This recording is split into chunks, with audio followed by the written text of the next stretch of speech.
मोदी शाह की जोड़ी जिसकी धड़कन पर आज पूरा हिंदुस्तान चलता है। एक तरफ है नरेंद्र मोदी, वो नेता जिसने चाय बेचने से प्रधानमंत्री बनकर इतिहास लिख दिया, और दूसरी तरफ है अमित शाह, वो चाणक्य जिसकी चाल, चरित्र और चेहरा विपक्ष के लिए अभी भी पहेली है। मिशन मोदी, मैजिक शाह जब दोनों साथ आते हैं तो सत्ता की गद्दी कांपती है और विपक्ष की नींद उड़ जाती है। नमस्कार, आप सब देख रहे खबर इंडिया और मैं हूं खुशी चौधरी। आपने मोदी और शाह की जोड़ी के किस्से तो बहुत ही सुने होंगे, लेकिन मैं आज आपको बताऊंगी कि शाह और मोदी की मुलाकात कैसे हुई और कैसे बनी ये शानदार मोदी शाह जोड़ी। यह कहानी है दो ऐसे नेताओं की जिन्होंने भारतीय राजनीति का चेहरा बदल दिया। एक वो जिनकी दूरदर्शिता, अनुशासन और कर्मठता ने उन्हें विश्व नेता बना दिया। जी हाँ, मैं बात कर रही हूँ प्रधानमंत्री नरेंद्र मोदी की। और दूसरी अमित शाह, जिनकी संगठनात्मक क्षमता, रणनीति और जमीनी पकड़ ने भारतीय जनता पार्टी को गांव-गांव तक पहुंचा दिया। दोनों की जोड़ी ने मिलकर वो कर दिखाया जिसकी कल्पना तक कांग्रेस जैसी पुरानी पार्टियां नहीं कर सकती थी। शाह और मोदी की पहली मुलाकात की अगर मैं बात करूं तो कहानी शुरू होती है अहमदाबाद से, जहां दृष्टि और जुनून एक दूसरे से टकराए। अमित शाह की नरेंद्र मोदी से पहली मुलाकात अहमदाबाद में हुई थी। उस समय मोदी संघ की एक ऐसी बैठक के लिए तैयारी के सिलसिले में नारायणपुरा, जहां अमित शाह का घर था, वहां आए हुए थे। मोदी जी ने जिस तरीके से संघ के काम और उनके उद्देश्यों को समझाया और लोगों को उसमें शामिल होने के लिए प्रेरित किया, उससे अमित शाह बहुत प्रभावित हुए। मोदी का सटीक संदेश, उनकी दूरदर्शी सोच और स्पष्ट मार्गदर्शन ने शाह के मन पर गहरा असर डाला।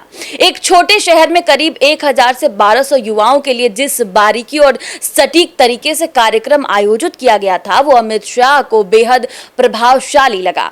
शाह ने माना कि मोदी जी का हर काम किसी बड़े उद्देश्य से जुड़ा हुआ है और इसी वजह से उनके प्रयास असाधारण निर्णय लाते हैं। इस अनुभव से शाह ने सीखा कि तैयारी कितनी जरूरी है और यह भी समझा कि लोगों से जुड़कर और उन्हें किसी काम से जोड़कर बड़े से बड़े लक्ष्य को हासिल किया जा सकता है। गुजरात में भाजपा का असर शुरू में बहुत कम था। साल 1985 की विधानसभा में पार्टी के सिर्फ 11 विधायक जीते थे और कांग्रेस और जनता दल का दबदबा था। लेकिन फिर आया 1987 का भीषण सूखा, जिसने जनता को झकझोर कर रख दिया। कांग्रेस सरकार विफल रही और नरेंद्र मोदी ने न्याय यात्रा का बिगुल बजाया। गांव-गांव जाकर समस्याएं उठाई और संगठन को नया आत्मविश्वास दिया। नतीजा ये हुआ कि 1995 में भाजपा ने पहली बार पूर्ण बहुमत से गुजरात में सरकार बना ली। इस ऐतिहासिक जीत के पीछे मोदी की रणनीति और शाह की संगठनात्मक ताकत दोनों का योगदान था। 80 के दशक में भाजपा का संगठन बेहद कमजोर था, सदस्यता की कोई व्यवस्था नहीं थी। मोदी और शाह ने 45 दिन का दौरा कर हर कार्यकर्ता का रिकॉर्ड व्यवस्थित किया।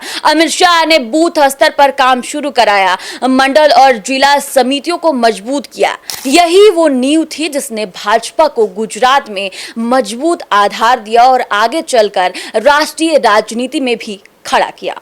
2014 लोकसभा चुनाव से पहले कांग्रेस सरकार से जनता त्रस्त थी। मोदी का गुजरात मॉडल पूरे देश में चर्चा का विषय बन चुका था। भाजपा ने अमित शाह को उत्तर प्रदेश का प्रभारी बनाया।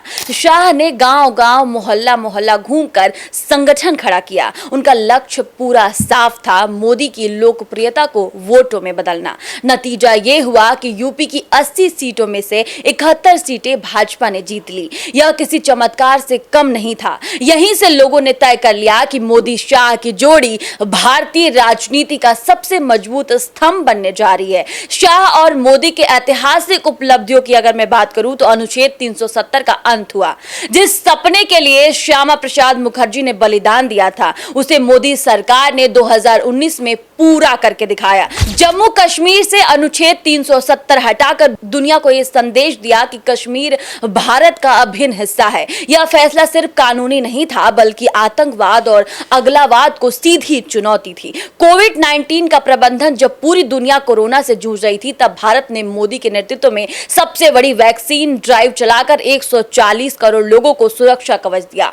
ऑक्सीजन संकट के समय दुनिया भर से संसाधन लाकर हर जरूरतमंद तक पहुंचाया गया। यह सिर्फ प्रशासनिक काम नहीं था बल्कि जनता और सरकार को मिलकर लड़ने की मिसाल थी। इतना ही नहीं, राष्ट्र सुरक्षा के लिए भी शाह ने ऐसा कदम उठाया जो भारत के इतिहास में कभी नहीं हुआ। Surgical strike, Balakot air strike और नक्सलवाद पर कड़ा प्रहार। मोदी शाह की सरकार ने साफ कर दिया कि भारत से टकराओगे तो बचोगे नहीं। आज कश्मीर हो या उत्तर पूर्व, नक्सल क्षेत्र हो या सीमा, हर जगह आतंक और हिंसा 70% से ज्यादा कम हो चुकी है। अमित शाह ने यह साफ कर दिया है 31 मार्च 2026 तक नक्सलवाद का अंत कर दिया जाएगा। अब एक सवाल जो हर किसी के मन में उठता है कि आखिर मोदी शाह की जोड़ी क्यों है इतनी खास, तो चलिए मैं आपको बताती हूँ। मोदी जी का विजन और दूरदर्शिता, शाह का संगठनात्मक कौशल और राजनीति, और दोनों का एक दूसरे पर अटूट विश्वास ही इनका लक्ष्य सिर्फ सत्ता हासिल करना नहीं